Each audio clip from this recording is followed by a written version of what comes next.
nossa lição de hoje, cujo tema é assim, qual igreja nós queremos, né? E nós achamos por bem discutir esse tema, porque é um tema sempre muito conclusivo, muito encaminhador, assim, da gente sempre estar se perguntando sobre isso, né? Que tipo de igreja nós queremos e que tipo de igreja nós estamos conseguindo ser, né? Nesse mundo tão, eu diria assim, perturbado por esses contextos sociopolíticos, econômicos, terríveis que a gente está enfrentando, né? Não só no Brasil, não só na Igreja Metodista, embora também, né? Mas no mundo inteiro como tal, né? Eu acho que é um tempo assim de mudança de paradigmas mesmo, que a gente precisa aprender a reconhecer que estamos passando por ele. Então, a pergunta é assim, qual igreja nós queremos ser, sempre é pertinente, sempre ela é apropriada, sempre é adequada, né? E essa lição foi organizada pelo reverendo Luiz Carlos Ramos, que é um pastor metodista, um liturgo muito conhecido, foi professor muitos anos na Faculdade de Teologia em São Paulo, e ele tem, assim, vamos dizer assim, nos brindado, né, com sérios e interessantes estudos e competentes estudos para a gente refletir. Muito bom. Então, ele começa esse texto, quem pôde ler, não sei quem foi que conseguiu, mas ele começa contando a história, uma parábola, né, dos urubus e dos pintacilgos, né? Nós que somos da educação, acho que a Ivone, aqui a Darlene, eu, mais alguém aí que tenha um trânsito pela educação, leu, a Esther também, desculpa, Esther, a Esther também, nós lemos na década de 80, por aí, muita literatura do Rubem Alves, que foi uma figura muito interessante. Era um pastor presbiteriano, um teólogo, né? E ao mesmo tempo, um filósofo e um homem, um pensador muito interessante. E ele escreveu muitos livros, e ele se dedicou por muito tempo à literatura infantil, a parábolas, essas coisas, na tentativa sempre de traduzir as coisas da igreja, né, as coisas do evangelho, numa linguagem mais ampliada, que fosse menos igrejeira, vamos dizer assim, mas que atingisse as pessoas. Bom, então essa parábola do Rubem Alves é interessante, e ela fala um pouco sobre o seguinte, que os urubus, em algum momento da história aí das florestas, resolveram, alcançaram, né, o papel de serem os líderes da comunidade. Então, eles organizaram tudo de maneira que tudo tinha que funcionar conforme a sua perspectiva. Eram autoritários, né, mandavam todas as questões. E aí diz que começou a ser um problema. Por exemplo, os pitacilgos tiveram muita dificuldade de trocar a sua alimentação, que era feita de flores e de fragrâncias bem leves, pelas carniças, né, próprias da alimentação dos urubus. E assim por diante. Ele foi explorando, então, essas diferenças e foi dizendo o quanto isso estava sendo difícil, né, para eles. E esse padrão imposto pelos urubus começou a ser difícil de assimilar pelos outros habitantes da floresta, né? Foram pouco a pouco também se rendendo e não os demais animais não conseguindo, né, se manter nessa lógica, né? A hora de levantar, a hora de enfim, todas as coisas que caracterizaram a vida em comunidade dentro da floresta. De tal sorte que chegou um momento que não houve mais possibilidade, né, de conviver. E os pintacilgos, então, começaram a reivindicar a necessidade de não modelos referenciais, né? Não podia, a vida não podia ser vivida a partir de modelos externos, de referências que vinham de fora, que não consideravam as particularidades, as peculiaridades da vida dos pitacilgos, das formigas, dos leões, enfim, aí por diante todos os bichos que a gente possa pensar na floresta. E aí os urubus também, na verdade, tiveram que, no fundo, pensar diferente, porque a princípio eles pensaram assim, não, os pintacilgos, eles não conseguem viver como nós, urubus, né? Diziam eles para si mesmos, para se autoalimentar naquela proposta de vida em sociedade que eles estavam colocando. Eles diziam assim, os pintacingos vão ser sempre urubus de segunda categoria, né? Como se eles não fossem capazes de o quê? Viver comendo carniça, andar naqueles bandos, enfim, ter todas as características da vida dos urubus. E, pouco a pouco, né, eles foram sendo, digamos, levados a pensar que esses modelos, na verdade, não são possíveis de serem implantados, né? Enfim, o que o Rubem Alves queria fazer? Claro que eu estou aqui resumindo grosseiramente, né, o texto, a linguagem do Rubem Alves, que é belíssima sempre, muito poética, muito bem elaborada, mas a ideia é um pouco mostrar para a gente o quanto é impossível a gente viver abaixo de padrões que sejam construídos externamente a nós, né? É possível até montar alguns padrões, chegar a alguns referenciais, alguns modelos, desde que eles sejam organizados a partir, né, de uma troca, de um convívio comum e da consideração, né, das diferenças individuais de cada grupo que compõe aquela comunidade, aquela sociedade, né? E aí, o Rubem Alves vai dizer assim, né? Há muitos modelos disponíveis na sociedade, né? A gente pode se ajustar a muitos deles. E também é claro que nós todos desejamos ter alguns padrões, porque esses padrões nos dão uma certa segurança. Casualmente, ontem eu estava dirigindo e pensando comigo assim, meu Deus do céu, o que seria dirigir numa cidade pequena como Piracicaba, nem a cidade maior, né, sem regras de trânsito, né? Seria absolutamente uma loucura, a gente não se entenderia. Que coisa fundamental que é ter esse padrãozão que dá aqui é direita, aqui é esquerda, enfim, né, por onde se dobra, por onde não se dobra. Então, eu lembrava dessa questão do padrão. E o Rubem Alves nos dizia assim também, que alguns desses modelos eles são muito sedutores. Aí eu falando agora, vou viajar a partir da parábola dele, né? São sedutores porque eles nos beneficiam, né? São sedutores porque eles nos ajudam a ter, talvez, vantagens. São sedutores porque eles são bonitos, são bem estruturados. Mas, finalmente, eu gostaria de dizer que certamente os sedutores são aqueles que pudessem melhor nos representar, né? Aí seria o bom do padrão desse modelo, né? Bom, o Luiz Carlos Ramos, que é o autor da lição, vai nos dizer assim, ó, como é que a gente monta um padrão que seja bom para um determinado grupo social viver dentro dele? Né? Como é que a gente faz isso? Quais são as coisas que a gente tem que considerar? Várias coisas.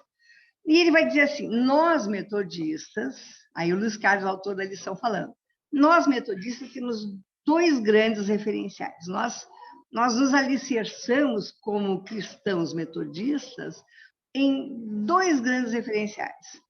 Um é o texto das Sagradas Escrituras, é a Bíblia que efetivamente é o nosso elemento norteador em termos do conteúdo ao qual a gente deseja, pode e deve aspirar.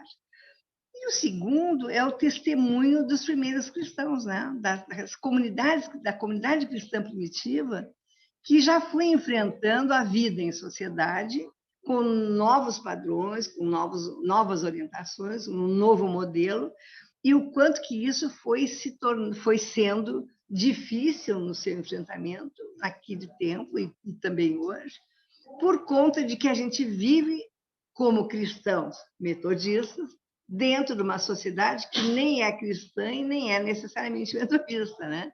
E que tem padrões montados em outros referenciais. Então, ele diz assim, aqui está o nosso problema para responder a pergunta qual é a igreja que a gente quer ser hoje? Que igreja a gente pode ser hoje? Né? Em torno dessa conversa dessa discussão que nós vamos conversar hoje. E a história do urubu e do pintacilgo não tem outro propósito senão mostrar para a gente o quanto que nós somos diferentes uns dos outros. E as diferenças não nos dão lugar de supremacia em relação ao outro nunca.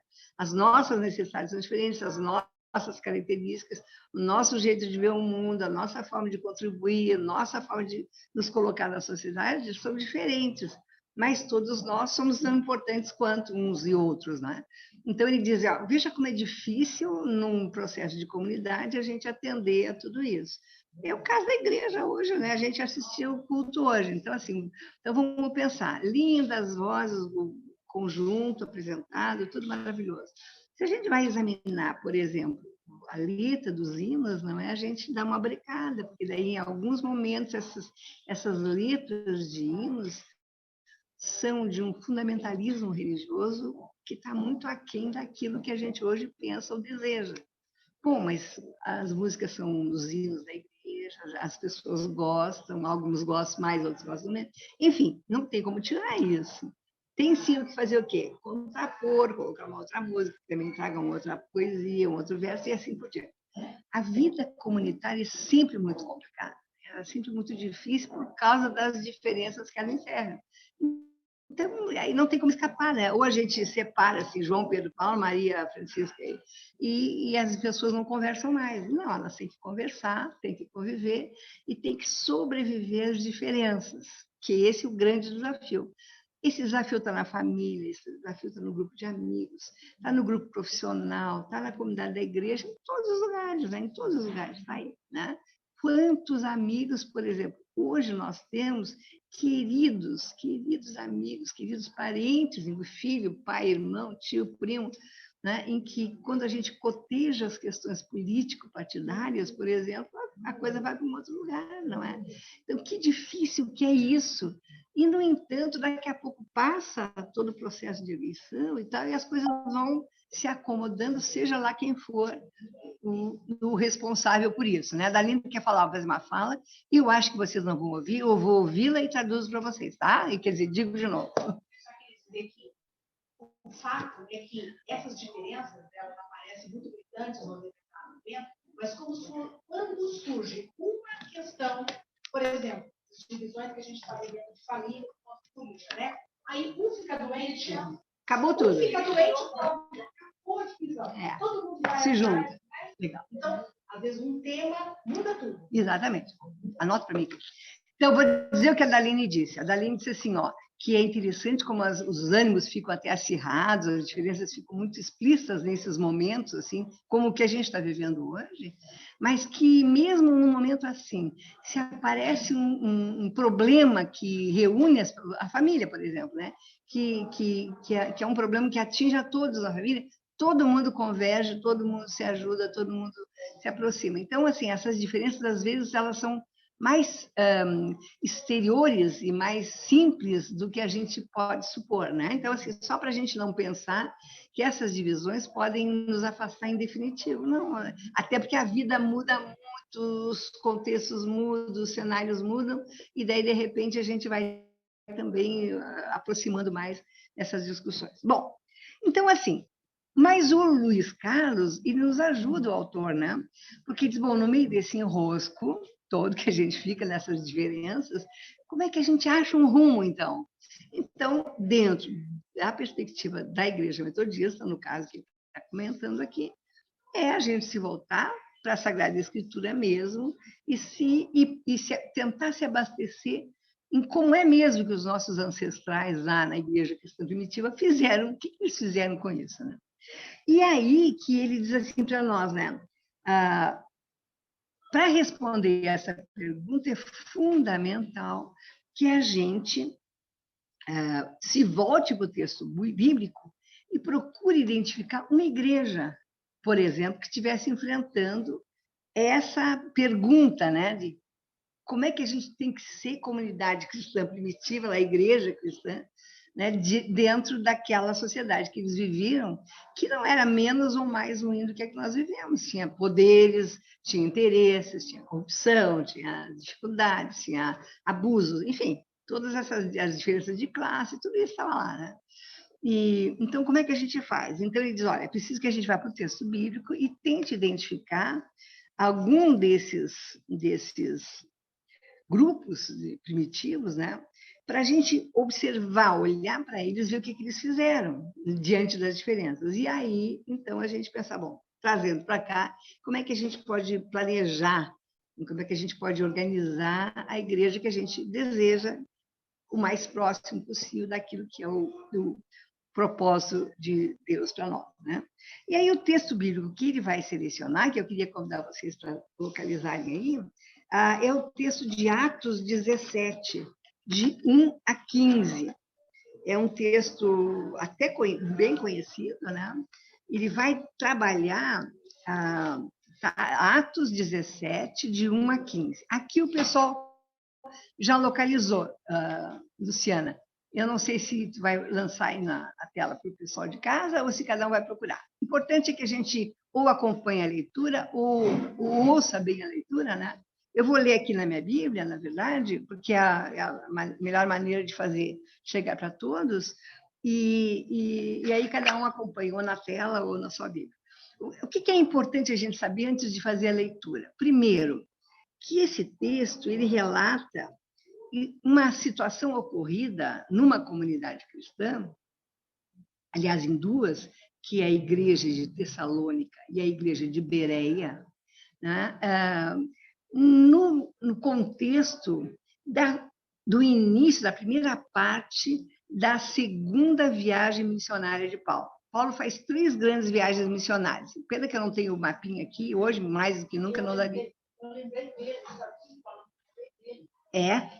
Então, olha, a Beatriz está dizendo aqui que, enquanto eu estava falando, ela lembrou de Paulo. Que, claro, por que ela lembrou de Paulo? Não é à toa, ela lembrou de Paulo, porque Paulo foi o cara mais preocupado que a gente teve em ajudar as comunidades a enfrentarem essa grande discussão. Como é que a gente pega tudo aquilo que Jesus nos disse, que é tudo diferente do que a gente ouvia antes, e transforma isso numa outro tipo de vida, num outro modelo, né? Num outro padrão, um outro referencial de vida. E claro que a Beatriz não lembrou. Paulo era o cara que, claro, não foi só ele, mas a grande parte das cartas é de punho do Paulo, né?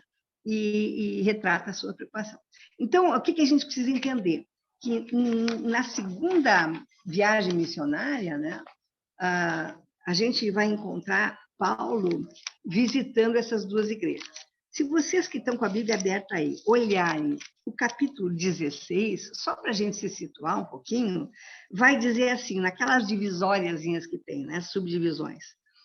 Paulo leva Timóteo consigo nessa segunda viagem. Timóteo era uma figura importante, né, que se torna super importante no decorrer da implantação do cristianismo, né? E ele vai dizer assim, Paulo em Filipos participa, né, promove, vamos dizer assim, a conversão de Lídia, né, que é outra figura super importante do cristianismo. E é nesse contexto também que acontece a cura de uma jovem adivinhadora que tinha na época lá. E talvez a mais famosa das histórias que a gente sabe dessas viagens de Paulo seja a conversão do carcereiro, né? É um dos textos que antecede o texto que nós vamos ler.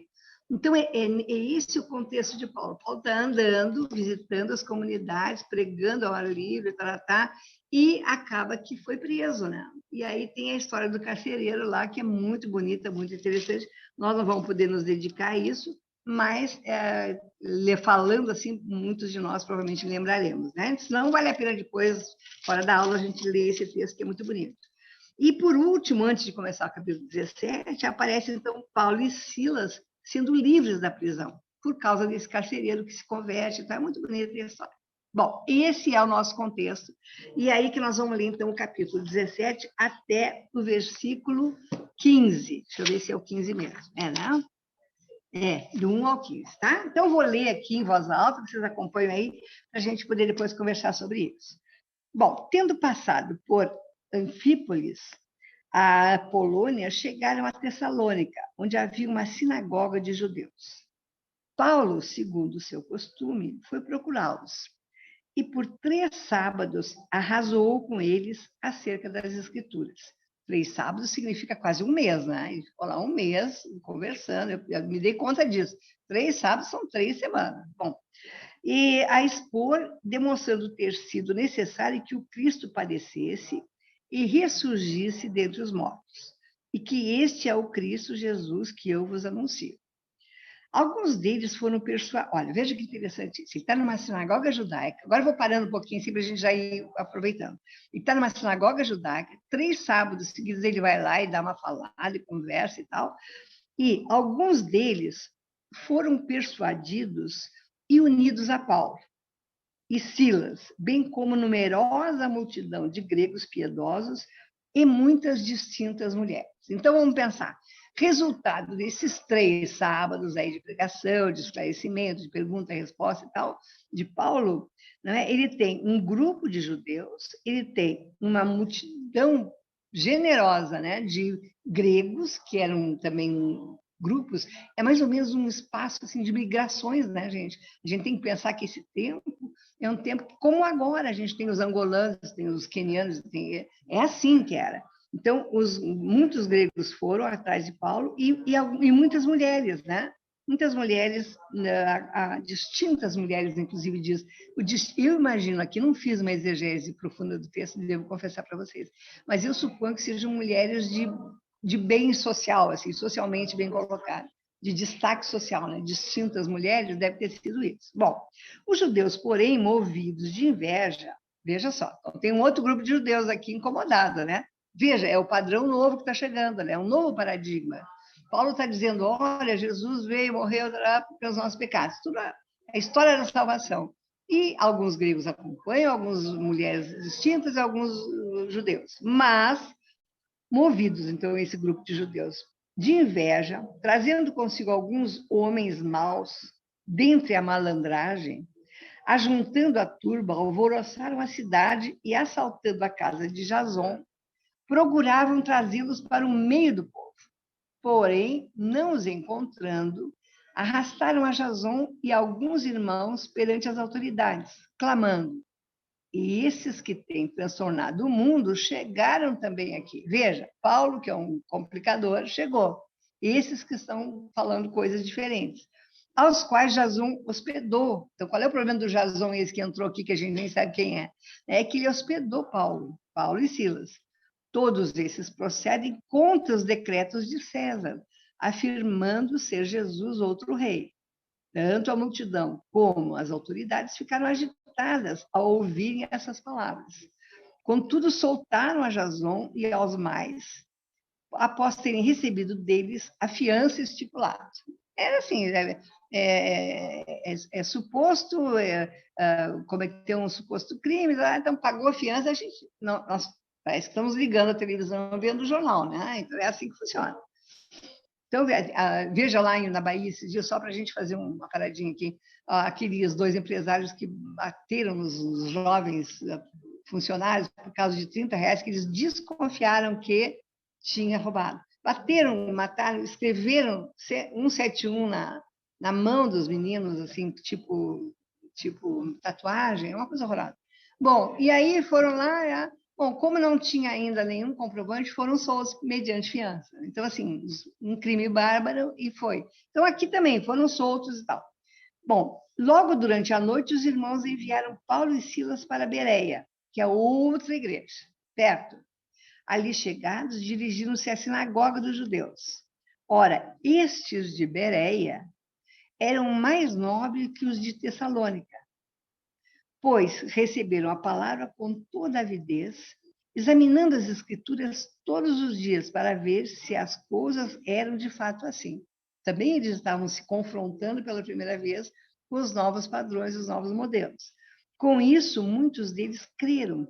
Mulheres gregas de alta posição, olha, as distintas, lá também tinha as de alta posição, e não poucos homens. Mas logo que os judeus de Tessalônica souberam que a palavra de Deus era anunciada por Paulo, também em Bereia, foram lá excitar e perturbar o povo. Então, os irmãos promoveram sem detença a partida de Paulo para os lados do mar. Porém, Silas e Timóteo continuaram ali. Os responsáveis por Paulo levaram-no até Atenas e regressaram trazendo ordem a Silas e Timóteo para que o mais depressa possível fossem ter com ele. Bom, então vamos de novo na história, né? Então tá, Paulo e Silas vão, pregam em Tessalônica, não são muito entendidos, alguns, né, se convertem e tal, mas resta ali um problema. Eles estavam hospedados, saíram de manhã para ir à praça, e aí um grupo de judeus vai lá e procura retirá-los da casa, mas eles já tinham saído, que bom, né? E aí vão as autoridades e levam o Jason, que era o hospedeiro, enfim, e aí pagaram a fiança e saíram, livres. Aí o pessoal que tinha concordado com o Paulo faz o quê? Bom, vamos tirar o Paulo daqui, porque está difícil, né? Vamos fugir. Tiram, levam para Bereia, em Bereia, ele está lá trabalhando, e um novo grupo daquela cidade acompanha, se converte, reconhece. Quando o pessoal de Tessalônica sabe que ele está fazendo sucesso lá em Bereia, vão para lá e fazem o mesmo estradalhaço. Alguém tira Paulo, manda para fora, e a ideia é ir para Atenas, e fica Silas e Timóteo, né, que não tinham tanta, vamos dizer, tanta presença, tanto nome, fica ali para manter o trabalho, mas o Paulo manda dizer para eles, eu já estou aqui, ação e salvo, venham para cá, porque a coisa aí é complicada. Então, essa é o texto que o autor da lição separa para nós, para nos levar ao processo de compreender como é que as igrejas da época reagiam diante de um padrão novo estabelecido, que queria se estabelecer, que eram os valores e as práticas de Jesus e a ideia de salvação, né, que ele trazia para todos nós. Então, assim, olhando para isso, o que o Luiz Carlos, que é o autor da lição, propõe para nós? Vamos olhar as duas comunidades e como é que elas reagem. A primeira reage como? Né? Embora tenha havido conversões, é dali que emerge o grupo que briga. É dali que emerge a torcida complicada, né? Nos jogos de futebol tem muito isso, né? Tem uma torcida que vai, grita, pula, tá, maravilha. E tem um grupinho que sempre faz o jogo complicado. E aí mata, morre, se machuca e tal. Então, sempre tem esse grupinho nas grandes multidões. Então, esse grupinho faz a confusão lá. E isso faz com que o que reste da experiência com essa primeira comunidade de Tessalônica é que as práticas são ruins. E a caracterização dessa comunidade, segundo o estudo do Luiz Carlos, é que é uma comunidade que, na verdade, se apresenta como invejosa, intolerante à diferença, né? Incapaz de conversar e de dialogar, no sentido de que ele pega o grupo que faz a reação a Paulo como a característica da sociedade, daquela comunidade. E aqueles que se converteram, aqueles que receberam a palavra, já passam a ser os que vão seguir a Jesus por causa da pregação de Paulo. E o que resta é esse grupo que reage, que tem inveja de Paulo, que, na verdade, não é incapaz de fazer essa autocrítica e descobrir que a proposta de Paulo tem valor e tem sentido, né? Que, de certa maneira, é incoerente porque não reconhece as diferenças.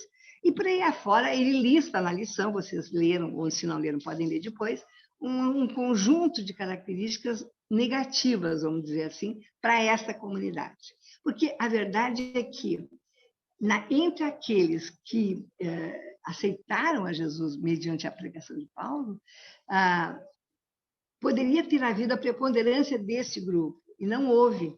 O que preponderou para dar a caracterização dessa comunidade foi o outro grupo, o grupo que correu, que foi para a praça, que fez, como é que chama?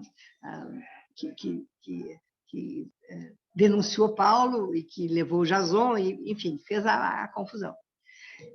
Por um outro lado, ele diz, em Bereia, essa comunidade conseguiu acolher. E essa comunidade, mesmo diante das ameaças vindas, eu fico imaginando assim, Piracicaba, Americana, Piracicaba, Santa Bárbara, uma coisa meio assim, né? Olha, eu sei que vai vir uma igreja de Santa Bárbara, vai vir aqui, eu vou fazer um fuzuê aqui na catedral. Então, assim, mesmo com essa ameaça, Bereia conseguiu acolher Paulo, houve conversão, e eles protegeram Paulo, levando Paulo adiante para uma outra comunidade. Então, o Luiz Carlos, que está fazendo a lição, diz para nós assim, na comunidade de Bereia, o que houve? Houve acolhimento de Paulo e Silas, houve uma conversa com eles e respeito ao que eles diziam, ao padrão novo, né, ao novo modelo. Eles estavam, na verdade, era uma comunidade que estava ávida de ouvir a palavra. Sempre insisto nisso, nós temos que pensar que as comunidades cristãs primitivas não tinham a Bíblia. Elas não necessariamente conheciam Jesus. Elas não necessariamente conheciam os pregadores que chegavam. E havia muita loucura entre esses pregadores. Havia os pregadores como os apóstolos foram, e havia os caras meio fora do cabo, que pregavam uma loucura, um meio fanatismo, uma coisa meio fora do padrão regular. Então, a enganação era muito fácil de acontecer. Então, quando eles tinham avidez, segundo o Luiz Carlos, ao fazer o estudo das duas comunidades, eles tinham avidez por uma palavra verdadeira, uma palavra que tivesse força, que tivesse e que fosse capaz de responder, digamos assim, às suas perguntas, né? Eles tinham eles demonstraram assim esse acolhimento e essa disposição para ouvir essas novidades trazidas por Paulo. Deixa eu contar para vocês que estão em casa o que a Ivone está dizendo aqui. O que ela disse? Ela chamou atenção para o versículo 11 do capítulo 17, que aparece bem assim, bem clara, uma descrição assim, quer ver? Ó? Veja só. Ora, esses de Bereia eram mais nobres que os de Tessalônica, pois receberam a palavra, na minha tradução está com toda a avidez, e examinaram as escrituras todos os dias para ver se as coisas eram de fato assim. A Ivone está salientando o fato de que, como era uma coisa nova, eles foram examinar, eles foram naquela parte da escritura que eles tinham e foram lá averiguar se era bem isso, estudar. Daí a Darlene completou. Eles fizeram uma escola dominical lá de manhã para refletir e estudar, né? Mas foi bem legal. É bem um pouco isso mesmo que ele quis dizer. Bom, dizia que quem é de Bereia não bobeia. Nós tínhamos um colega lá na Unimep, um professor, amigo nosso, que dizia assim, ó, quem é de Bereia não bobeia, para brincar, né? No sentido de que a igreja de Bereia era uma igreja atenta, séria, né? Tão séria que ela passa a ser, então, para o Luiz Carlos Ramos, que é o autor da nossa lição, o modelo, né? O modelo de comunidade cristã primitiva, isto é, como é que a gente faz diante do novo? A gente pesquisa, a gente estuda, a gente procura, a gente pergunta, né? A gente se aproxima para poder entender melhor, para ter mais consistência, para ter mais segurança, para ter mais certeza, né, de que o novo que está chegando é um novo que está chegando em nome do Senhor mesmo, que essa é um pouco a ideia. Então, na verdade, essa comunidade de Bereia, segundo a lição que vocês já leram, ela é prioritariamente dialógica, para usar uma palavra bem moderna, né? bem Paulo Freireana, ela é dialógica, ela dialoga, ela conversa, ela pergunta. Né? Ela é também ávida pela palavra, ela procura, ela quer saber, ela quer entender, e ela é acolhedora do povo, acolhedora do novo. A coisa nova pode ter sentido. E aí ela acolhe Paulo como aquele que traz a novidade, né? Então, isso é muito interessante, pensando na nossa resposta sobre como deve ser a nossa comunidade. A nossa comunidade, não podemos perder de vista isso, porque é isso que é o nosso foco hoje, né? Então, a nossa comunidade, para ser uma boa comunidade, ela tem que ser uma comunidade que dialoga, que conversa, ela tem que ser uma comunidade que deseja aprender, que deseja estudar, por isso a nossa luta eterna pela escola dominical, e tem que ser acolhedora, tem que ser capaz de receber, de valorizar, mesmo que a pessoa que chega não saiba muito, não sabe dizer as coisas, a gente tem que acolher e assim por diante, né? Isso significa que a comunidade de Bereia se torna uma comunidade madura no sentido de que ela critica, ela diz assim, bom, para um pouquinho, vamos ver se é bem isso, se é que bom, se não é, para um pouco, né? Ela é uma comunidade missionária, no sentido de que ela entende a proposta de Paulo, né? ela ajuda Paulo nessa, como é que eu vou dizer, função dele.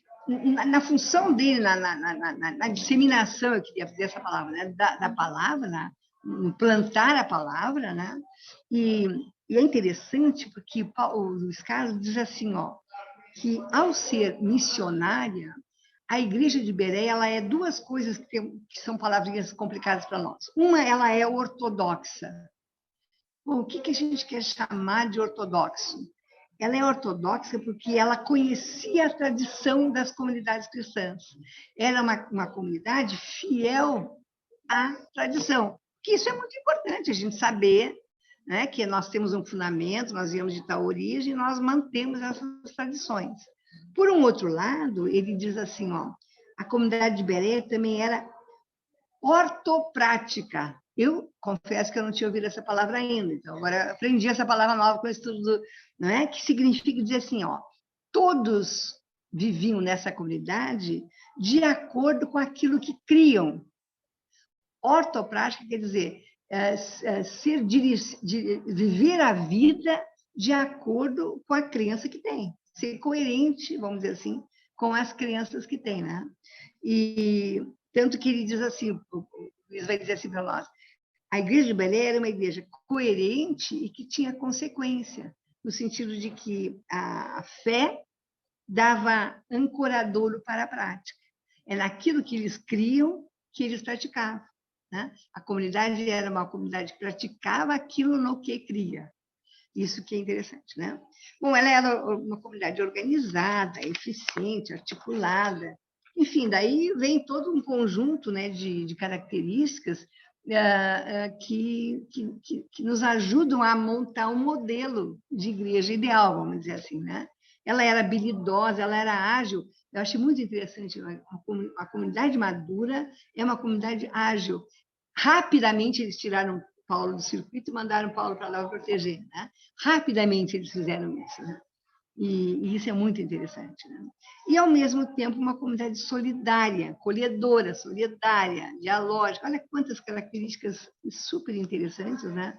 E no sentido de que eles trabalharam para proteger Paulo e Silas, trabalharam, fizeram, se articularam, e, ao mesmo tempo, financiaram a viagem de Paulo, né, para adiante e ajudaram Silas e Timóteo, que ficou. Então, uma comunidade que funcionou, que foi. Né?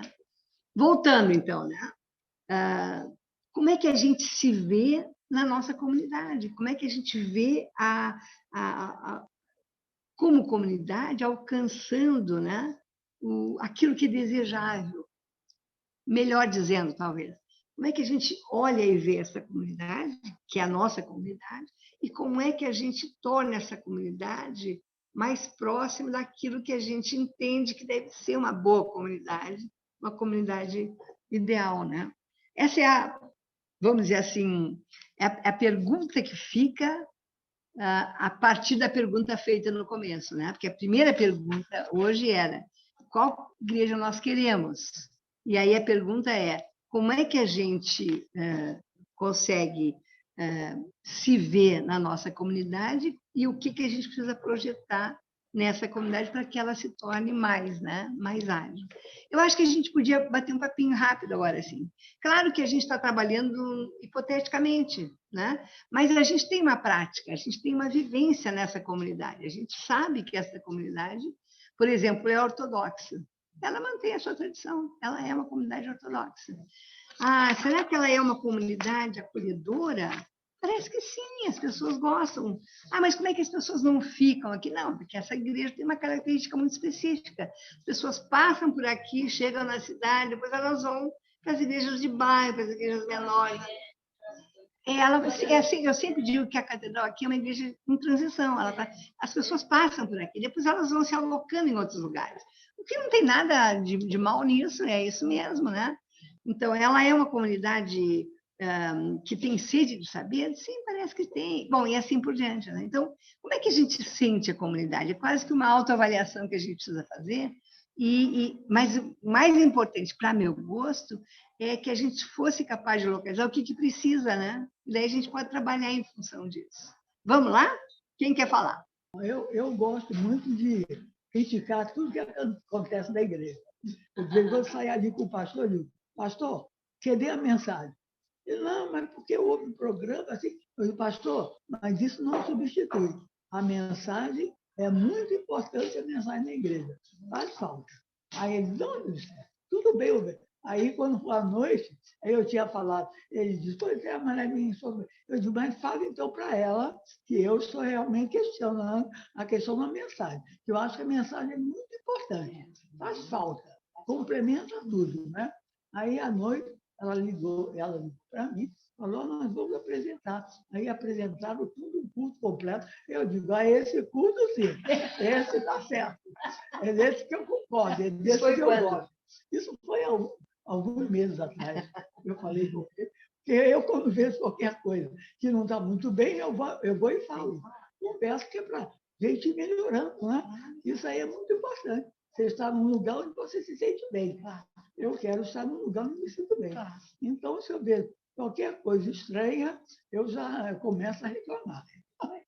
O que mais que a gente acha que precisaria fazer na comunidade, para ser essa comunidade? Segurei. Pode ser? Pode ser. Eu vou resumir bastante, bem bastante mesmo. Mas não precisa. Eu estou compartilhando aqui, pessoal, que eu queria dar um testemunho bem rápido, assim, da característica que é uma igreja ou a igreja que você gostaria de ter. E eu tive a experiência de ter essa igreja que eu queria ser ou ter aqui na catedral mesmo. Em 2018, no meu primeiro dia de aula do doutorado, o Tavernar, meu esposo, ex-pastor, sofreu um acidente de carro.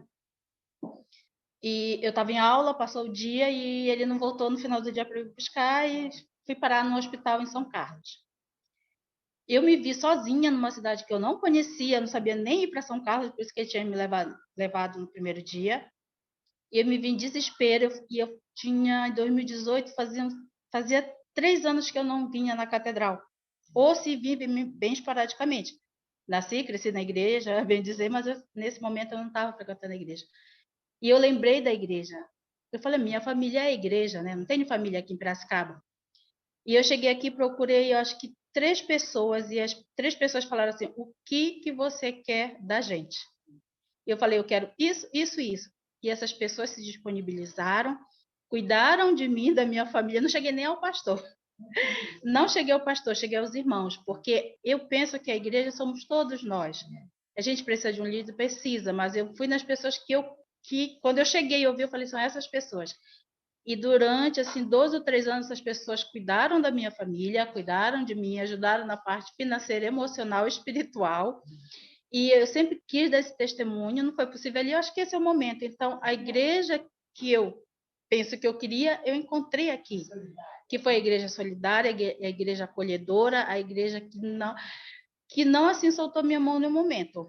Eu fazia a transição Piracicaba, Tatuí, porque eu trabalhava em Tatuí, dava aula lá, voltava para Piracicaba, ia para São Carlos, voltava de São Carlos, Piracicaba, Tatuí. Então, foi um ano muito intenso, o ano de 2018, e eu passei por isso, fiquei muito doente por causa de todo esse momento.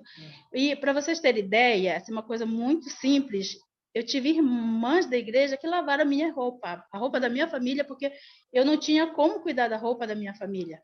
E teve uma família que falou assim, a parte da roupa eu cuido. A outra dizia assim, a parte da alimentação eu cuido. E assim, a parte do seu transporte, porque parou de trabalhar no tavernário, parei de trabalhar assim, entre aspas, eu ia, a faculdade que eu trabalhava foi muito solícita, então quando dava eu ia, quando não dava, então o salário bagunçou tudo, né? E até que entrar, a questão de benefício, essas coisas todas, foi muito complicado. Então, eu tive irmãos assim, e pessoas que não eram da igreja também, uma amiga espírita, ia na minha casa levar as compras do mês. Para vocês terem ideia, assim, porque ela me viu assim, Ivone sozinha, sem família, sem ninguém. E a igreja metodista, para mim, ela foi a igreja que eu sempre quis. Ela me acolheu, me sustentou, me protegeu, me senti protegida. E fiquei sem carro, de levar. O Taverna ficou internado 18 dias, o acidente foi muito grave, lá em São Carlos, para transferir para Santa Casa daqui foi muito complicado, e eu tive esse acolhimento. Gente, desculpa se eu ultrapassei um pouquinho o tempo, tá? Mas só para dizer assim, que a igreja que a gente quer, às vezes a gente, de repente, se fosse outra comunidade, não encontrasse esse apoio. Eu pude encontrar esse apoio aqui. Obrigada. Lindo, lindo, Ivone, muito lindo, porque assim a gente fica aliviado, né? Que coisa boa que a comunidade reagiu e a gente nem sabia, né? Isso eu acho uma outra coisa super interessante, porque a igreja que acolhe, que ama, que cuida, parece que é uma igreja que é discreta, né? Ela não fica apregoando, assim, e na hora mais... E assim, eu estava 3 anos sem igreja. Ninguém falou assim, nossa, agora lembrou da igreja. Lembrou da gente, né? Que legal, muito bom. Mas a palavra que ficou para mim foi o que você quer da gente. Essa expressão foi tão forte para mim que me chocou. Na hora eu não conseguia nem dizer o que eu queria, porque você não espera a pessoa dizer assim, o que é que você quer? Né? Vou morar com você. Não. Eu não ouvi a expressão vou morar com você. Eu ouvi a expressão assim, o que você precisa da gente? É de carro? É de dinheiro? É de alimentação? Eu ouvi isso foi muito importante para mim naquele momento. Que coisa boa, né? Que coisa boa. Não sei se alguém de casa, do online, quer dizer para nós, dá algum depoimento. A Ivone deu esse depoimento bonito, a Esther também comentou. Alguém queria falar?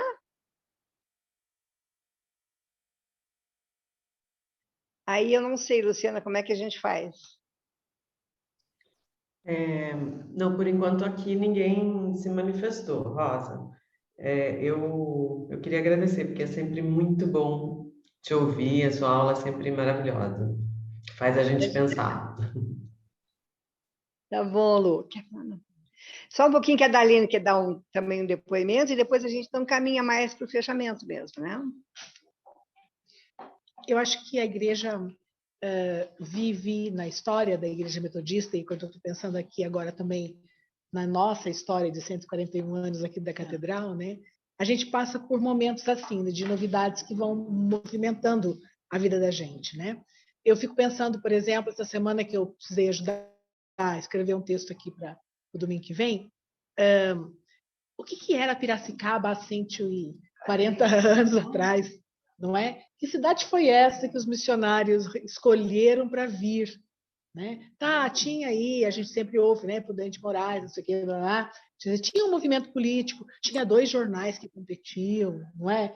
A hora que a Martha Watts abriu aqui a escola, os católicos abriram logo em seguida a Assunção para competir com a educação. Quer dizer, era uma cidade viva, né, que tinha forças diferentes e tal. Deve ter sido um desafio bem grande. Mas depois seguiu, né, anos 20, anos 30, a gente teve a autonomia da igreja. Como será que a igreja de Piracicaba reagiu? Não é aquele momento de autonomia, participou ativamente a igreja de Piracicaba, né?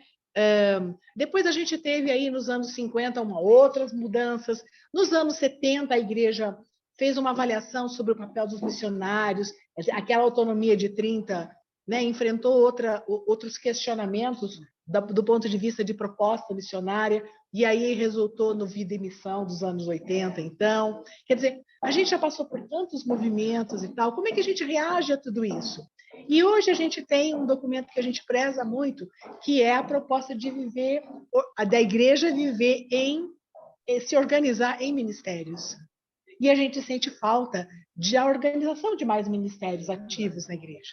Né? Eu acho que continua sendo um grande desafio para nós aqui, depois dessa história bonita que a gente se orgulha e tudo isso, mas a gente tem sim uma questão que a gente precisa resolver, eu acho, que é organizar as pessoas nas atividades que elas têm potencial e que elas gostam de fazer, porque elas todas são necessárias. Né? Eu acho que isso é que permanece aí como desafio. Legal. Eu acho que a Daline vai caminhando mesmo assim para uma proposição que, na verdade, está sendo a proposição da própria igreja, né? Na CLAN, a CLAN é o grupo das lideranças da igreja, dos ministérios da igreja. A gente teve reunião faz umas 2 semanas com o bispo da região e tal. E essa ideia do retorno, né? A estruturação da igreja em ministérios, ela volta com muita força, que vai na direção dessa palavra da lei, que a gente precisa, talvez a melhor maneira da gente gestar o processo de vivência da igreja seja a gente se colocar, cada um de nós, num espaço de ministério onde saiba fazer coisas, onde se sintam chamados para realizar a sua tarefa e tal. Parece que só isso já daria um caminho, né, para a igreja dentro de uma perspectiva de modelo mesmo de vida cristã organizada.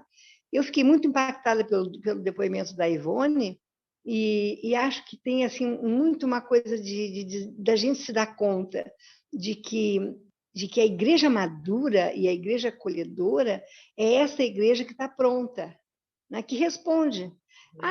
Vamos botar no jornal, então, fazer propaganda. Não, não é isso, não é disso que nós estamos falando. Nós estamos falando de contar um depoimento como esse para simplesmente nos mostrar o quanto que é fundamental uma palavra adequada na hora certa, uma ação adequada, né, um auxílio adequado e assim por diante. Então, parece que a gente tem muita coisa boa na comunidade aqui. A gente só precisa fazer essas descobertas, né, ouvir essas coisas e ver, eu diria assim, quase, ver aquilo que a gente não tem, porque a gente tem muita coisa boa. Quando eu vi hoje o culto, com a música, com a Joanice regendo, tão lindo, é a nossa comunidade, é tudo produzido na comunidade, assim, né? Na simplicidade da comunidade. Enfim, um pouco isso permanece, a gente precisa carregar com a gente sempre essa pergunta, né? Que comunidade é essa que a gente quer ter ou quer ser? Né? Quais são os referenciais que nós temos? O exemplo hoje da Igreja de Bereia, então, em Atos 17, né? Que foi o texto nosso básico, eu acho que precisa nos acompanhar. Né? É um pouco isso que eu queria deixar hoje aqui. E lembrando sempre que a gente não responde as coisas, né? A gente vai só abrindo perguntinhas novas para a gente ficar na reflexão permanente durante a semana. Então, retomando antes de terminar, semana que vem não teremos aula presencial nem online, porque nós estamos celebrando os 141 anos da igreja. Gostaria que os irmãos que estão de fora orassem muito, né, pela igreja, para que a igreja pudesse se manter fiel e cada vez mais próxima da pregação mesmo profunda do Evangelho. E lembrando também que a nossa revista, assim que chegar, a gente vai colocar notícia no grupo e organizar as formas de retirada da revista, tá bom? Luciana quer falar uma coisa. Fale bem. Rosa, sobre a revista, durante a nossa aula hoje, a Elaine perguntou como faria para adquirir a revista. Eu, a princípio, falei que ia conversar com você, né, para você entrar em contato com ela, mas aí eu acessei o site da igreja e está disponível para compra no site. Tá bom. Na verdade, isso é uma coisa, Luciana, que a gente pede que o pessoal aguarde só um pouquinho, que a gente quer dar uma orientação geral, porque nós compramos um número de revistas aqui para a igreja, e, claro, vamos chegar. E aí, para a gente, por exemplo, mandar para a Elaine, tem o valor da revista, tem o valor do correio, que, no fundo, é mais ou menos a mesma coisa que se ela comprasse direto. Então, nós temos que resolver isso aqui primeiro, para propor para o grupo uma dinâmica assim, de todo mundo poder adquirir a revista, tá? Depois eu vou perguntar no grupo, né, quem é que efetivamente quer e quem é que vai ficar só digitalmente acompanhando a lição a cada domingo, como muitos talvez tenham feito, tá? Vamos fazer uma oração, então, para terminar, e a gente encaminha tudo depois, essas coisas que ficarem abertas no grupo com os posts, tá certo? É isso mesmo, esse que é o problema. Então, vamos orar, gente. Deus amado, nós queremos te dar muitas graças pelo dia de hoje, que tu nos permitisse levantar com saúde e alegria para te servir, fazendo a tua vontade de acordo com os teus propósitos. Nós agradecemos também pela saúde que temos, pela saúde dos nossos queridos e pedimos todos que tu estejas abençoando a cada um segundo as suas necessidades, que certamente são diferentes entre si, e que tu estejas nos acompanhando durante essa semana de trabalho, cada um no seu espaço, testemunhando sobre a tua vontade, o teu amor e o teu cuidado para conosco. Nós oramos agradecidos no nome de Jesus. Amém.